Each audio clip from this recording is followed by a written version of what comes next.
بسم اللہ الرحمن الرحیم۔ السلام علیکم عزیز طلباء، جماعت دہم کے اردو لیکچر کے ساتھ میں محسن خلیق آپ سے مخاطب ہوں۔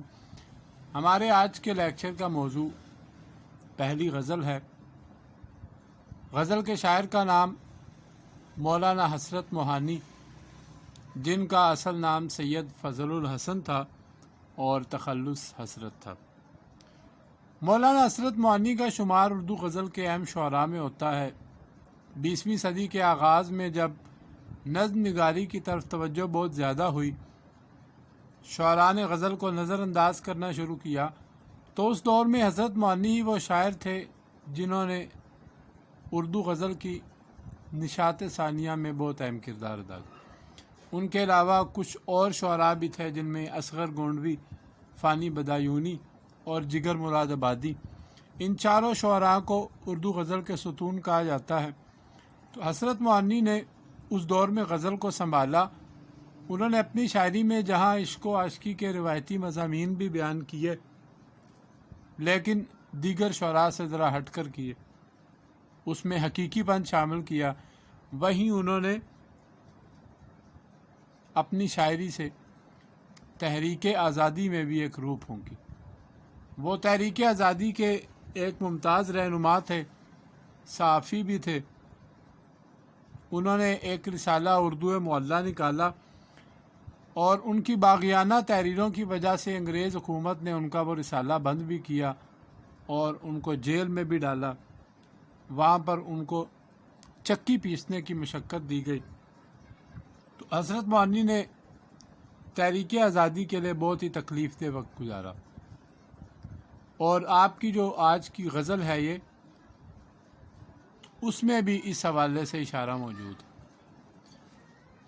نیچے ایک شعر لکھا ہے میں نے، ہے مشق سخن جاری چکی کی مشقت بھی، ایک طرفہ تماشا ہے حسرت کی طبیعت۔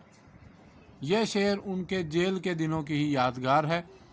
حسرت موہانی شاعر اور صحافی اور تحریک آزادی کے اہم رہنما ہونے کے ساتھ ساتھ اردو ادب کے بڑے نقاد بھی تھے، اور آپ کی انتقادی صلاحیت کا ایک بڑا ثبوت دیوان غالب کی شرح ہے۔ غالب جیسے عظیم شاعر کی دیوان کی شرح لکھی، اشعار کا مفہوم لکھا۔ حسرت موہانی کو رئیس المتغزلین کہا جاتا ہے۔ ان کی شاعری میں غزل کی وہ تمام خوبیاں بدرجہ اتم موجود تھیں جن کی وجہ سے غزل کو غزل کہا جاتا ہے۔ اب ایک بہت اہم بات ہے جو غزل پڑھانے سے پہلے بتانا ضروری ہے کہ غزل کیا ہے۔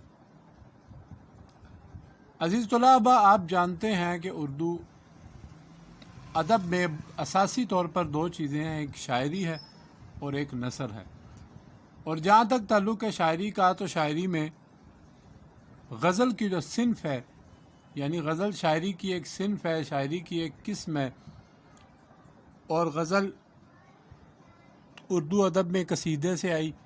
یہ بنیادی طور پر قصیدے کا ایک حصہ تھا، اور وہاں سے قصیدے سے اس کو نکال کر بطور ایک الگ صنف اردو ادب میں رائج کر دیا۔ غزل کے لغوی معنی ہیں ہرن کی تڑپتی ہوئی آواز، یا عورتوں سے یا عورتوں کے متعلق باتیں کرنا۔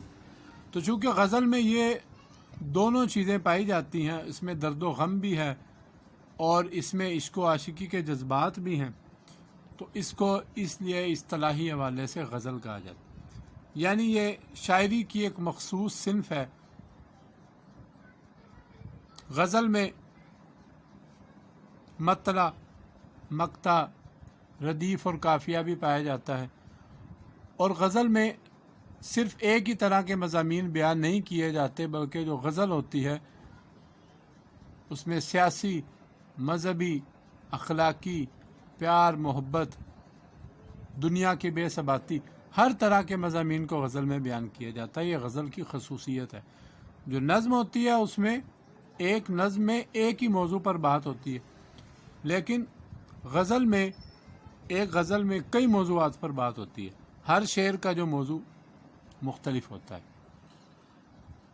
تو یہ تھی غزل کی تعریف۔ اب ہم چلتے ہیں مولانا حسرت موہانی کی غزل کی طرف۔ غزل پڑھنے سے پہلے آپ کو ایک اہم بات بتاؤں، جیسا کہ میں پہلے آپ کو بتا چکا ہوں کہ مولانا حسرت موہانی تحریک آزادی کے بڑے اہم رہنما تھے۔ تو انہوں نے نثر کے ساتھ ساتھ شاعری میں بھی ہندوستانی قوم کو جگانے کا کام کیا۔ مولانا حسرت موہانی کی غزل کے جو پہلے 2 اشعار میں نے آپ کے سامنے لکھے ہیں، آج ہم انہی 2 اشعار کو پڑھیں گے، اور ان دونوں اشعار کا تعلق جہاں انسان کی انفرادی کوشش کے ساتھ ہے، وہیں ان کا تعلق ہم تحریک آزادی کے ساتھ بھی جوڑ سکتے ہیں۔ اس دور میں مسلمان انگریزوں سے آزادی کی جنگ لڑ رہے تھے۔ حسرت موہانی کہتے ہیں، مصیبت بھی راحت فضا ہو گئی ہے، مصیبت بھی راحت فضا ہو گئی ہے، تیری آرزو رہنما ہو گئی ہے۔ راحت فضا، راحت دینے والی، بظاہر ایک بڑی عجیب بات ہے۔ شاعر کہتا ہے کہ مصیبت بھی مجھے راحت دے رہی ہے۔ اب مصیبت راحت کیوں دے رہی ہے؟ کیونکہ تیری آرزو رہنما ہو گئی۔ میرے دل میں جو تیری آرزو ہے وہ مجھے اپنی منزل پانے کے لیے رہنمائی کا کردار ادا کر رہی۔ اب اس شعر کو ہم ان کی سیاسی تحریک اور سیاسی جد و جہد کے ساتھ بھی جوڑ سکتے ہیں، اور اگر آپ اسے عشق و عاشقی کے روایتی موضوعات کے ساتھ جوڑنا چاہیں۔ بہرحال کوئی بھی معاملہ ہو، انسان کا جو دل ہوتا ہے وہ آرزوؤں کا اور امیدوں کا ایک مسکن ہوتا ہے۔ انسان کے دل میں آرزویں پیدا ہوتی ہیں، یہ ایک فطری بات۔ شاعر کہتا ہے کہ جب کسی شخص کی جد و جہد میں، جب کسی شخص کی کوشش میں کوئی آرزو رہنما ہو جائے، اس کے دل میں شدت کے ساتھ خواہش ہو، تو پھر اس کو راستے میں آنے والے مصائب اور مشکلات بھی تکلیف نہیں دیتے، بلکہ وہ بھی اس کے لیے راحت کا باعث بنتے ہیں۔ کیونکہ محبوب کے لیے یا منزل کے لیے انسان جو بھی تکلیف اٹھاتا ہے وہ اسے بڑی خندہ پیشانی کے ساتھ برداشت کر جائے۔ جیسا کہ ایک شعر میں نے لکھا ہے، ہر حال میں رہا جو تیرا آسرا مجھے، ہر حال میں رہا جو تیرا آسرا مجھے، مایوس کر سکا نہ ہجوم بلا مجھے۔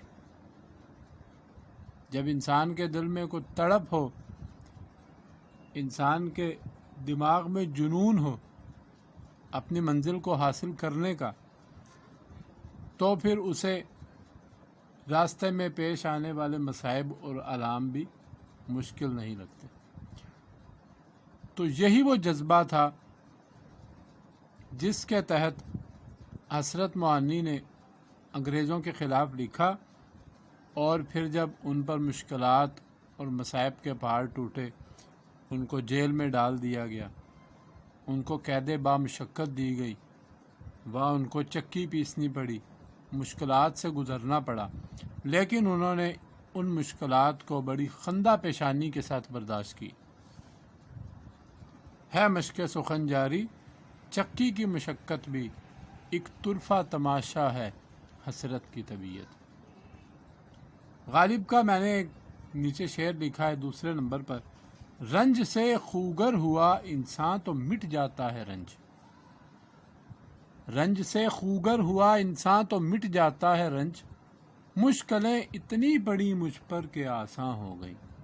یہ ایک انسانی طبیعت کی ایک بہت ہی فطری بات کی گئی ہے کہ جب انسان پر مصائب اور آلام آتے ہیں اور تواتر کے ساتھ آتے ہیں، مسلسل آتے ہیں، ان مشکلات کو برداشت کرتے کرتے انسان ان کا عادی ہو جاتا ہے۔ پھر ایک وقت آتا ہے کہ وہ